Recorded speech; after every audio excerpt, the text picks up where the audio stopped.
All right. So today we'll be talking about Layout Builder in the real world as opposed to the fake ones. We'll only talk about the real one. So that's me. My name is Wes Ruvalcaba. I'm a senior front-end developer at Lullabot. You can find me on Twitter if you have any questions or anything about the talk, or you can tweet at Lullabot as well. So I help build, we can go through this first. I work at Lullabot. We do strategy, design, and development. Do a lot of big projects, usually enormous websites with way too much content and a lot of editors and all that cool stuff. And I am also part of the support and maintenance group, which is new, where we do mentorship and help people, on their big project builds, make sure that they have people that have been around Drupal for a long time, helping them make sure they're making the best decisions for their organization. And then also doing, your regular support and maintenance stuff.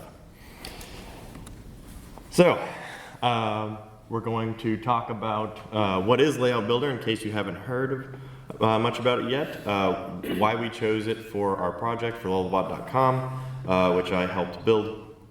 And then we're going to go through a couple demos of core and then what we have on lullabot.com. And I'll talk about customizations we made and resources that are available.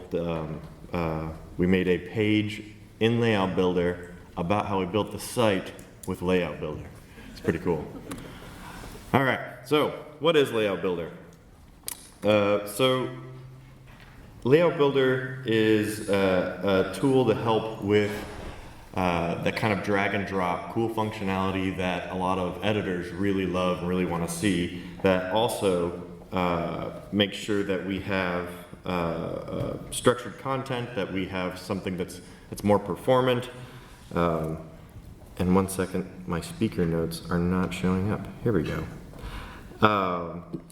You can add new content while you're building a page, or you can use existing content so you're not recreating content in multiple places.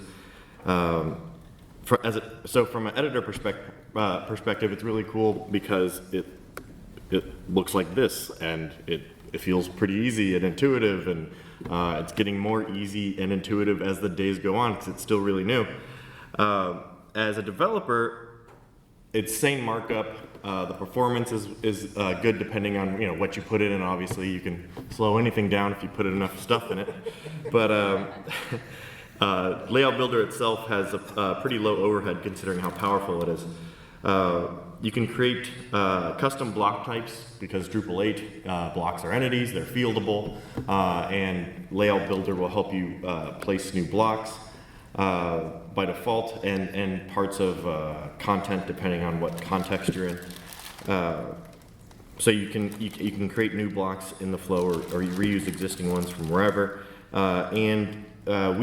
Since we have designers who are very fancy, you can meet one of them, she's here, but they have their own grid system that they want us to use, so we're not using any out-of-the-box layout stuff. It's all conforming to what the designers wanted for the project, and we're using CSS grid and all that cool stuff. So there's no problem doing those kinds of customizations, and it's in core now, as of 8.7. It was not in core when we started the project, and it's been pretty smooth, using it, especially after all the wonderful updates when it became stable. There we go. So, goals for lullabot.com. If you saw the website before the newest version, we did a decoupled approach, which we learned a lot on and was really cool.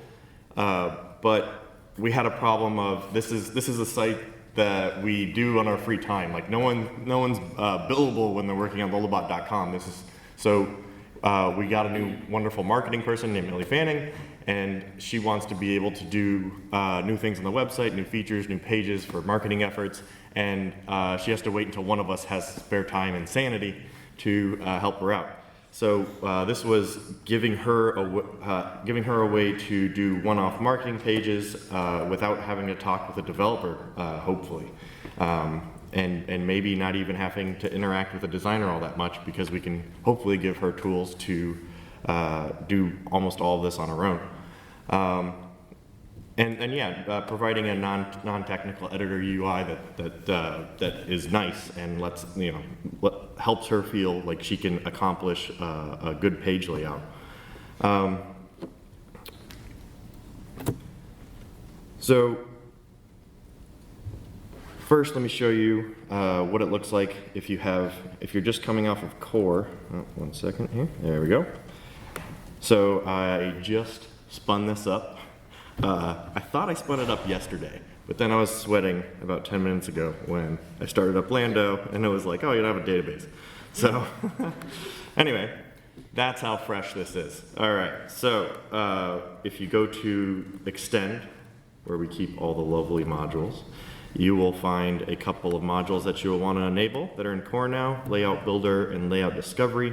For the purposes of what I'm doing right now, I don't think Layout Discovery is really going to do much of anything, but on your real site, you'll probably want to enable that. But Layout Builder is really what has the core functionality. Layout Discovery, as it says, provides a way for modules or themes to register layouts. And we used all of our own custom layouts, even though there are some good ones that come right out of core. But they're not using the fancy grid, so they're not allowed. So we do that. And nothing's changed, nothing's blown up so far. It all looks, like Drupal. If we go to content types, and I will go to basic page here, and manage display. And there is a new thing here, layout options. So you can do this on any entity for as many view modes, as you would like. So if I check use Layout Builder, then you have one other option.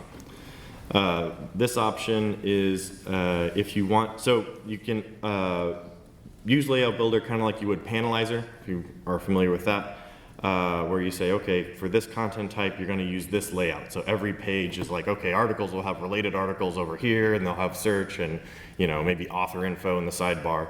And so that's using Layout Builder so you don't have to write a template if you're not comfortable writing templates. The second checkbox says basically every single node will have its own layout. So everything's custom. So this is what we did on lullabot.com because we basically have like a fancy page content type. I think it's called landing page. But it's like a page that doesn't conform to structured data very well. Like, how do you make the home page structured content without losing your mind?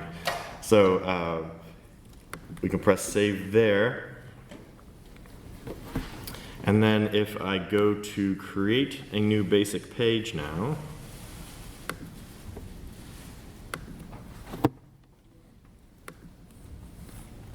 Layout Builder in the real world.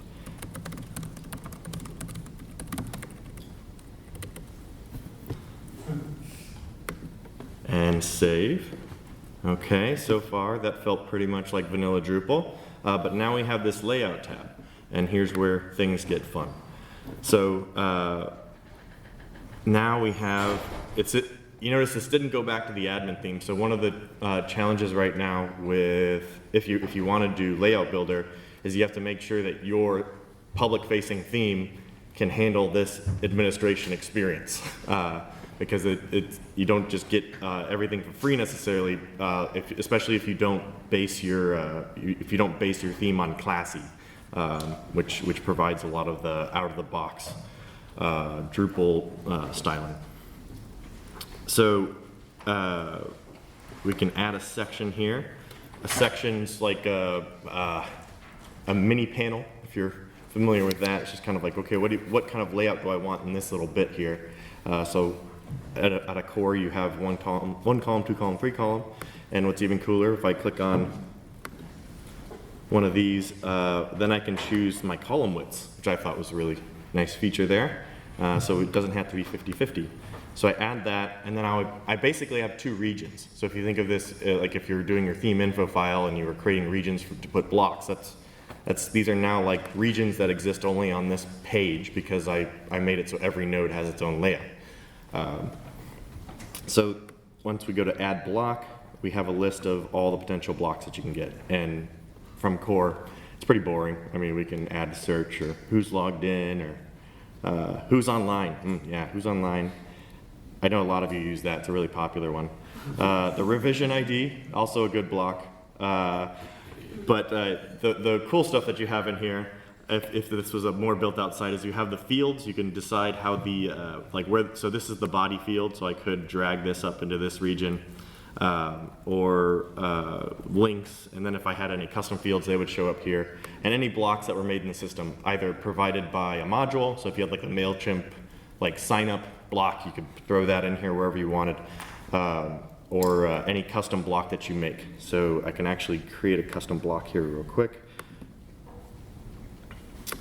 So this isn't my favorite part, where if I get the editing experience in here, this is kind of cramped.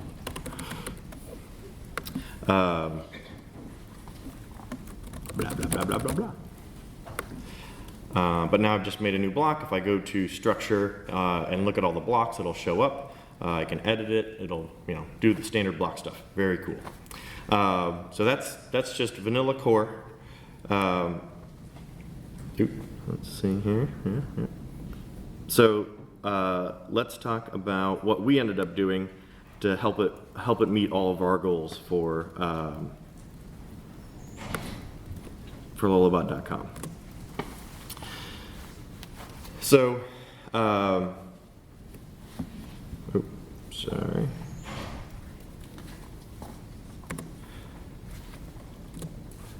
The first thing we did was we wanted to expose a way to style the different classes. So there are a lot of different kind of component treatments or text treatments that would be useful to build a nice page. We ended up doing something that we think would work really well. We haven't put all the time we would want to into it yet, but we have whenever you add a new element, it's going to be a block, but we have a entity block browser that builds. It's actually like one of the next slides. Entity browser with entity browser block. I apologize, which looks like that. And so when you add a new one, you can add a title, and then you can add classes. And the classes are linked to a taxonomy that has the classes that we're exposing to the editor. The hope long term was to make it so you wouldn't see the actual class name there, but we didn't get that far. It would be something more like, make this a blue promo, or something that was more human friendly and less like, this is a utility class and it centers text. Our editor doesn't really care about that.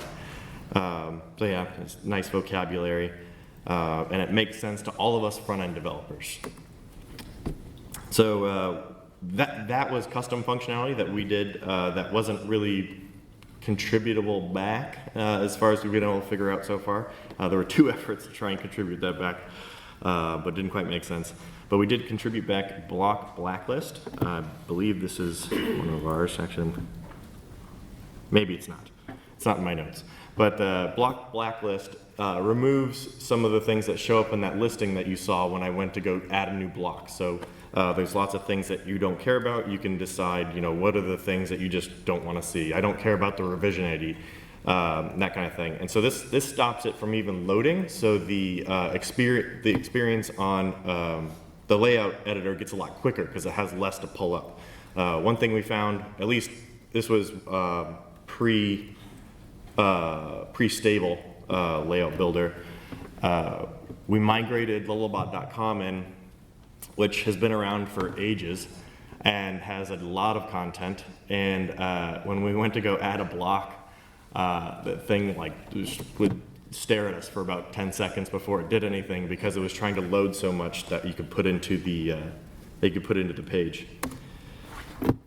So entity browser block is what helps us place all sorts of content into the page. So we are able to choose entities, so usually nodes, what their view modes are. We're also able to create new nodes in Layout Builder with this. Looks very nice. It comes up in a modal that hangs over the page instead of being in the sidebar, which is a much better editing experience. And then there's also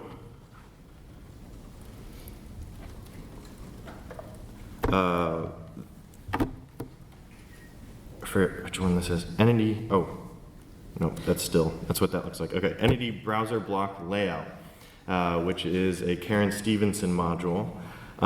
It's currently only a sandbox, but it's just a bunch of UI improvements to Entity Browser Block Layout to make it just feel nicer. I'm not sure if that's necessarily in general or specifically for Layout Builder, but we made it so that it made our editing experience in Layout Builder work better. The reason it's only a sandbox right now is we're hoping to get these kinds of updates into core. They're not really something that needs to live and contrib. They're just kind of like, hey, what if we did this? And so we have what we did, our solution out there, and people can bang on it and see if it works and makes sense for everyone else. So let me show you what lullabot.com looks like. Let's see here. Oh, yeah, escape. So I have my local website here.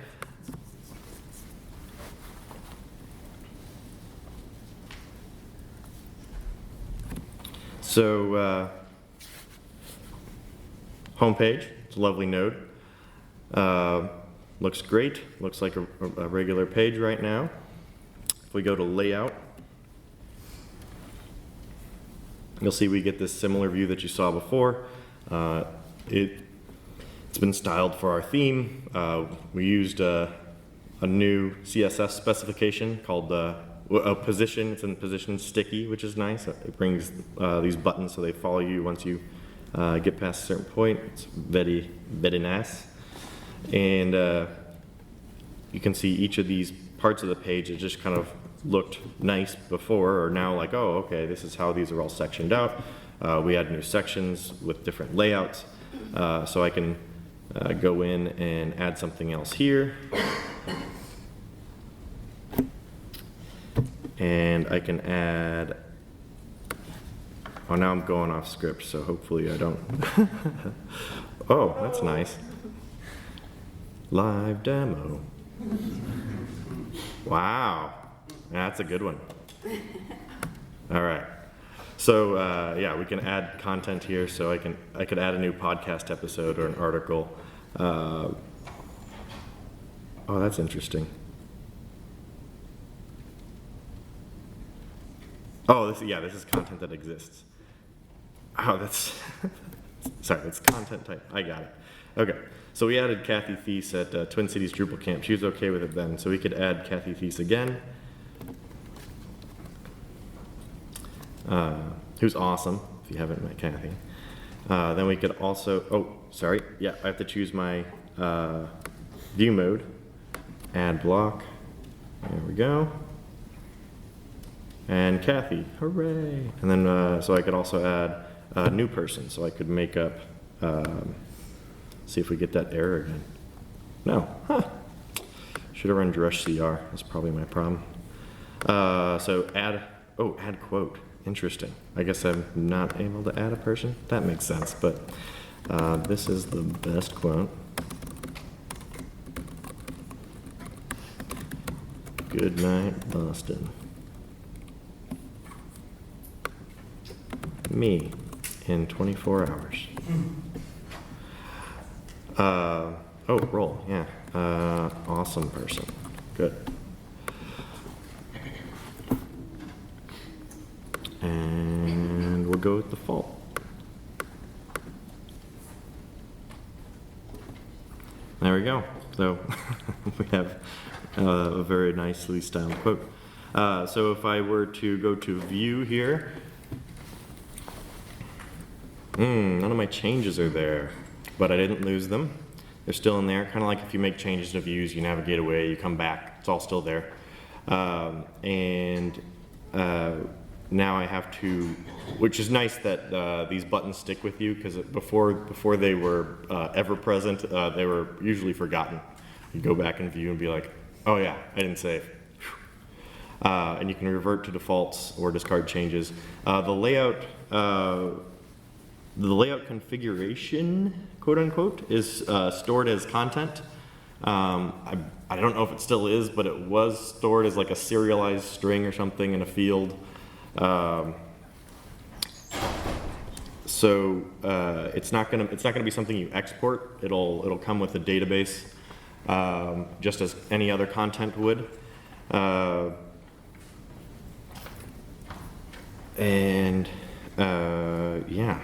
I don't know. Is there anything you'd like to see while I have this up? Yeah. So is this revisionable? Like if I made some changes in Layout Builder and I wanted to go back to a previous build, is that in revisions tab? Yeah, so it wasn't.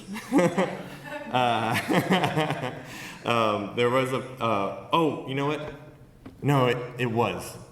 So here's what I'm a front-end developer, so I'm channeling my Matthew Tiff and Karen Stevenson, and so the problem with revisions is that they got very bulky because it was a serialized string, and the recommendation was, do you really need revisions? But I think it is technically, and they are trying to look at making it less bulky for revisions, I think. But yeah, Matthew Tiff's official recommendation to a client was, yeah. Is there anything else? Yeah. Can you place views using that? Oh yeah. And then can you edit, filtering stuff within the view from within this interface? Oh yeah. Yep. I tried doing one yesterday. It didn't go very well, but I believe these are views. If I go back to Layout tab, let's double check.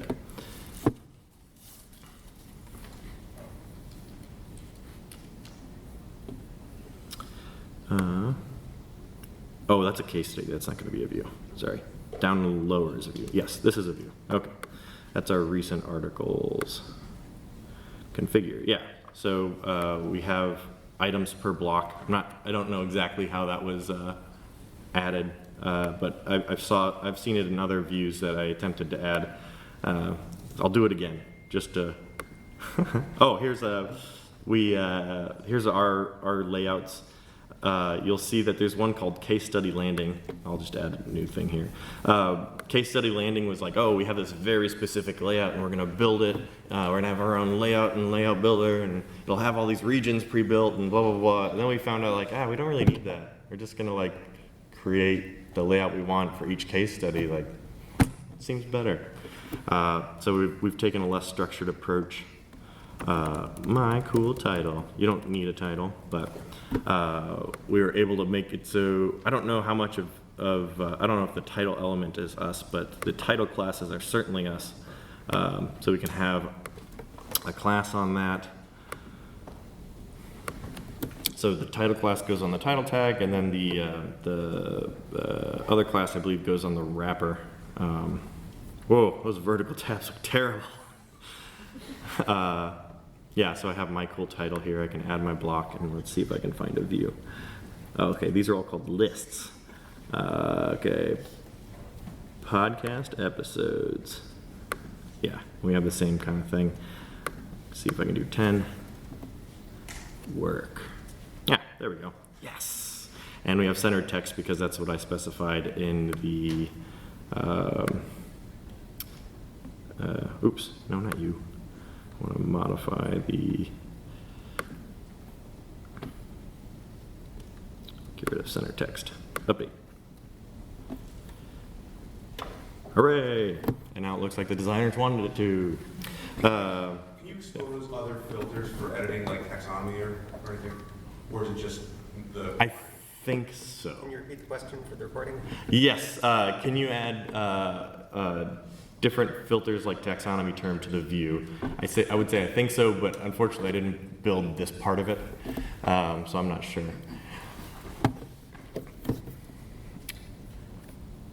So does the view need to be a block display in order to show up in the browser blocks? Repeat the question. Yeah, does the view need to be a block display? So there was a module we made but didn't use that allowed you to use layouts as a layout builder for the actual view, so for the actual layout of the view. We ended up not needing it, but I don't know. we're gonna find out right now, I think, is the answer to that.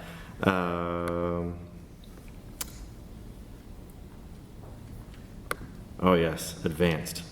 This is very advanced. Don't look too closely. Yeah, I'm actually not sure. Well, that is a block display, yeah. Yeah, but these aren't screaming to me like, Try your podcast that you just. oh yeah. Podcast episode, and it just has a block display. Yeah. Yeah, looks like they're just blocks. Yeah, that makes sense to me, because it's not gonna show up in the blocks browser. Contextual filters parent. Yeah, and I'm not even sure, oh, I guess, yeah, so I guess I'm not sure how they would expose other things. Contextual filters might have an option, but I'm not sure. Sorry about that.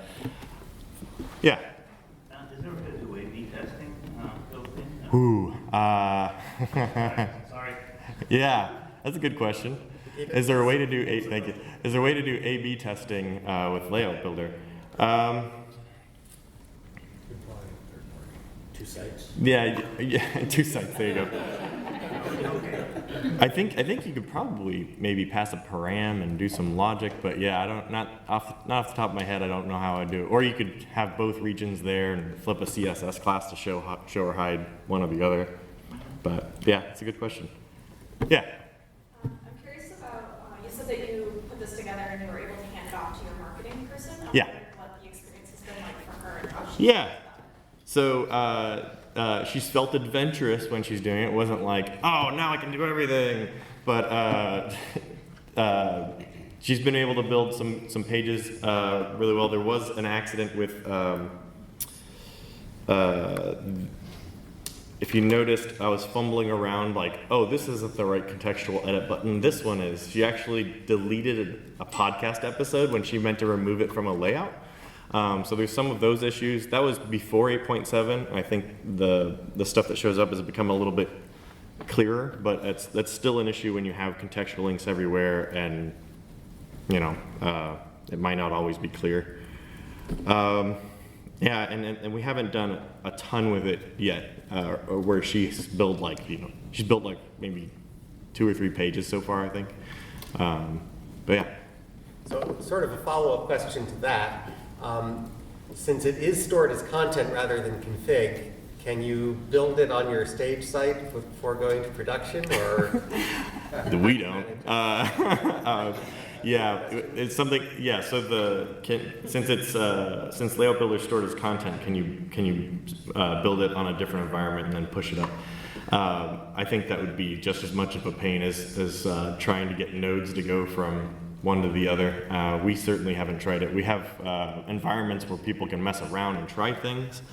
And Layout Builder, the admin experience should be pretty similar to what you would see when you actually save the layout and make it public. So you have that much of a preview, but yeah, I don't think we're trying to do that yet. So your marketing person is working on the live site? Oh yeah. Yeah, so that podcast episode was a bit of a fire drill. But yeah, it worked out.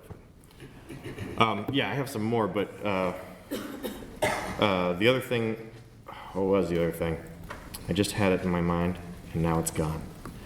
Oh, the other thing we found, and your mileage may vary, is we prefer to theme structured content traditionally. So all of our articles, we're using view modes.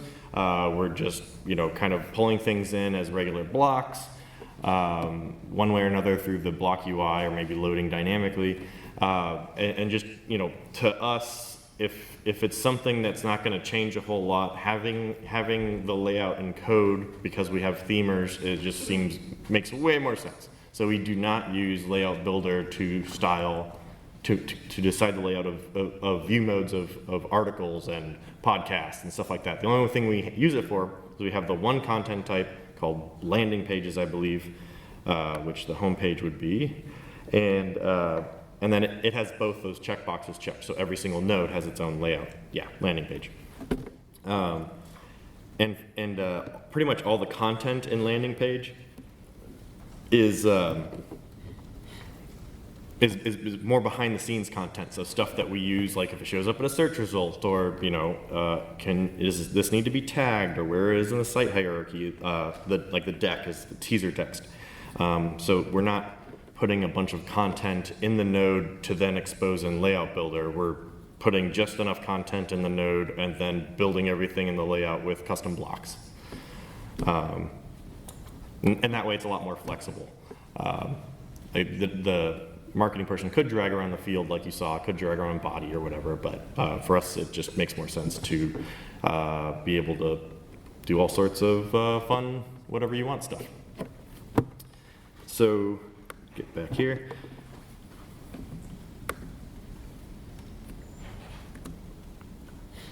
So, resources. This is the page that we have, lullabot.com/layoutbuilderrealworld. And you can also find it, oops, I keep thinking this is a separate application. If you go to lullabot.com in the very footer, oops, oh, that is not lullabot.com.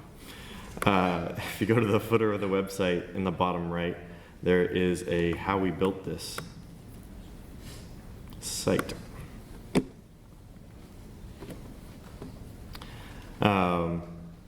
And all the images would work if this was a live site, so let me actually go to that. Yeah, so Karen built this before we did this talk at DrupalCon. It was a half-hour version though, yeah, she built this right before we went up to go talk. There was one minor front-end bug on this area that was fixed. But yeah, Karen was able to handle this all herself and did not need a front-end dev to come over and make it pretty with CSS. So yeah, we have links to the talk and DrupalCon, also the different modules that we built or used. Quick Links is a cool one. It's a library built by Adi Asmani and Google folks, I think, but Mike Herschel made a port of it to Drupal, and it helps speed up your site by doing some network magic with JavaScript. Is the short answer, but you can look it up and see for yourself. A lot of people are really enjoying it, which is cool. Oh, and then apparently podcasts weren't well supported in Drupal 8, and so we're like, we have those. We need that. So now there's a module to help you make feeds and all that stuff for podcasts. Let's see. So yeah, now it's Q&A. We did a little bit. Is there any other questions I can help with? Okay, so in the back first. You said that you manage classes with your taxonomy vocabulary. Can you talk a little bit about how you went about doing that and how you affix the CSS classes to the elements or blocks or whatever you're doing? Yeah, sure. So the question is how we built the CSS classes functionality. So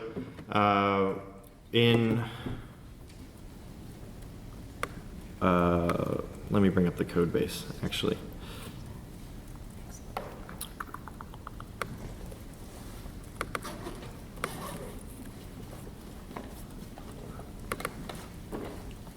So in our SAS structure, we have a utility folder.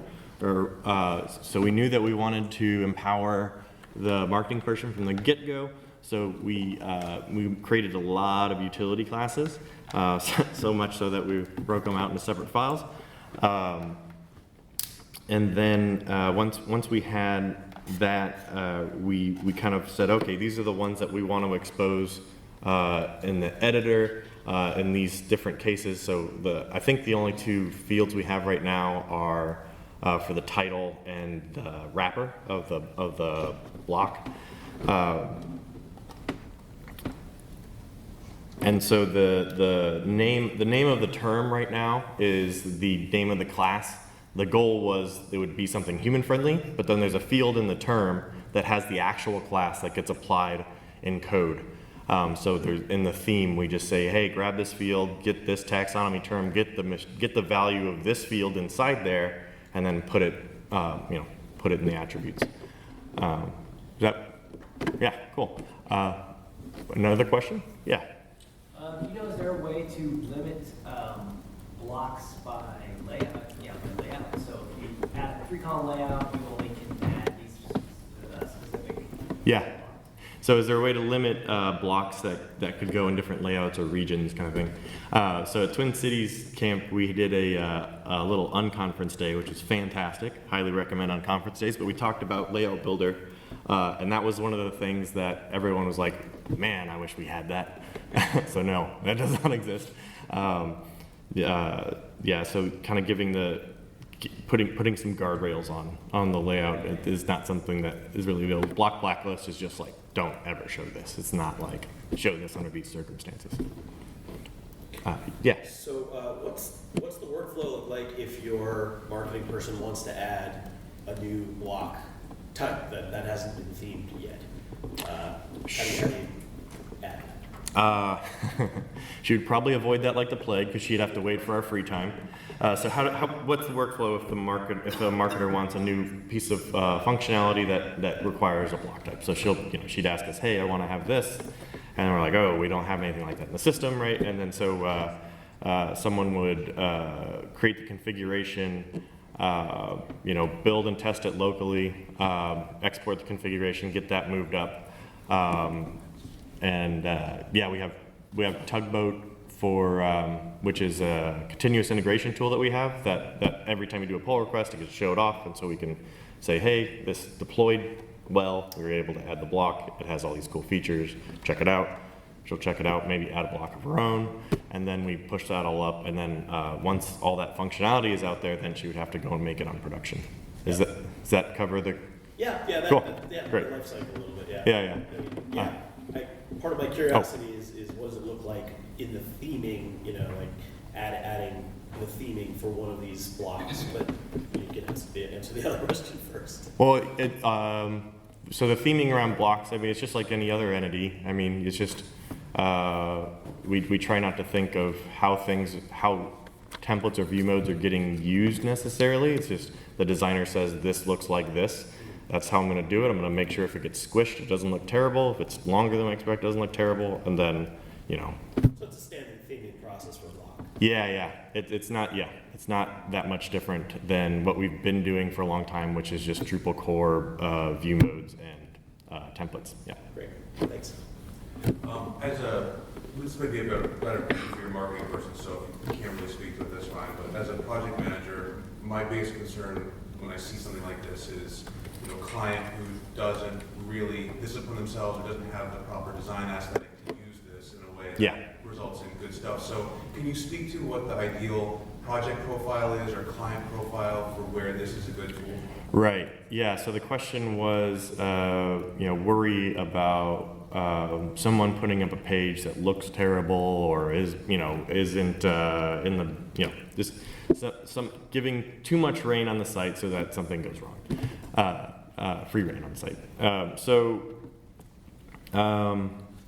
This is definitely something I would give someone who I trust, and I would create a style guide optimally for like a very large I think this is we have clients like Sci-Fi who have tons and tons of content editors who are well trusted and they follow brand style guidelines. That would be perfect for them. If I had a small, scrappy nonprofit that want to be able to create pages, I might give it to them, and then I might be like, "What if you didn't have publish access?" But then they can obviously edit it. But that concern was very real in the unconference at Twin Cities, and I hope things like giving them access to here you can add this class and this will look nice, and giving them documentation for here's the different appearances you can have will help them think things through. But yeah, if they don't have, because you're basically, you have to have some sort of mental wireframe when you start building this thing. You can't. It's not like, oh, I have content and that's all I need, and it'll turn out great. So yeah, I think that's. It'll be interesting to find out how this goes in the wild, but right now that's a very real concern. Any more questions? Yeah. When you have an article with images that need to be in the body with the text flowing around them, Yeah. Is Layout Builder a good solution for that? Oh yeah, sure. So is Layout Builder a good solution for things like where you have art body of an article and you have image in there? I would say no. You would want to rely on traditional CSS theming of the field. Layout inside of a field, I don't think is currently possible, and it's not something I would ask for. Yeah, and I think, you know, at least for what I would recommend doing inside of a body, I would hope that, you know, kind of being able to float and left align and doing those kinds of things would be enough. And there's plenty of Jeff Eaton talks about the body field, at least one, about how to think of that and not put too much weight on it, because it can go wrong in all sorts of ways, migration and all that, Okay. and future use cases. Yeah. Sort of the same line, is it possible to put a different template inside of a layout? For example, a legacy template, is that something that, A legacy. I'm not let's say you have a specific twig block on it. sure. Is that something that would work within a layout? Yeah. If you had a block that had specific theming, would that work in Layout Builder? And it's existed for a long time. Yeah, totally. All Layout Builder is doing is creating these kind of ad hoc regions that have, or they call them sections, that then have regions inside of them, and then rendering the block. And so the only thing that might go wrong there is if someone adds a block that was intended to be the full width of the site, and it ends up being like a quarter of a column. That you'd worry about that stuff, but otherwise, I mean, yeah, that would work great. Yeah. So you still have the standard Drupal regions managed by the theme, and you could put blocks in them, and you can also put blocks in the Layout Builder. Yeah. So like you can give yourself a headache if you're not careful, right? Yes. Yeah. So the question was that you still have traditional blocks and regions hanging out somewhere, and so you can put blocks there, and you can also put blocks in layouts.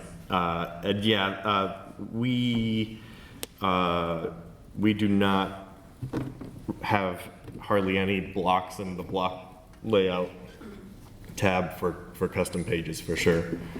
We just have that all, like you have the header and footer obviously, but other than that, everything else is all in layouts. I would say the one caveat I would have to that would be if you had something else that was really global and you want to be able to switch out, and hopefully it's on the top or bottom, because if it's in the middle of your page, good luck. But I guess you could have a reusable block that you would have to put in every layout, but at least it would have, if it had like, you know, it's a 3-column thing that's complex, at least it's in one place and you're just reusing it. Yeah. Two sort of, I don't know, one of them sort of fundamental and the other maybe a little in the weeds. So what's the layout mechanism that Layout Builder is using? Is it using like Flexbox, or is it CSS Grid, or Grid floats? I'm not okay, yeah, so the question is, what's the CSS layout model? Is it Flexbox Grid or what, floats, or I don't know what Core is doing. You can do whatever you want. We use Grid because of the designers had really cool ideas for what they wanted to do, and Grid was the best choice. I would guess that Core is using Flexbox from what I'm seeing. Yeah. Yeah, Flexbox is a really good choice since you're adding sections that are one row. Flexbox is really good at that. But yeah, it doesn't. It's up to you, really. And does Layout Builder, when you place the blocks, is there an option to sort of do the context visibility? And Context visibility. so like, you know, like only display this if the path is, or if the content type is. Oh, I'm not sure. You know, is there any Sort of context? the Yeah. vanilla block behavior, right? And then if so, like, do you know if that still suffers from the issue of like the region still rendering,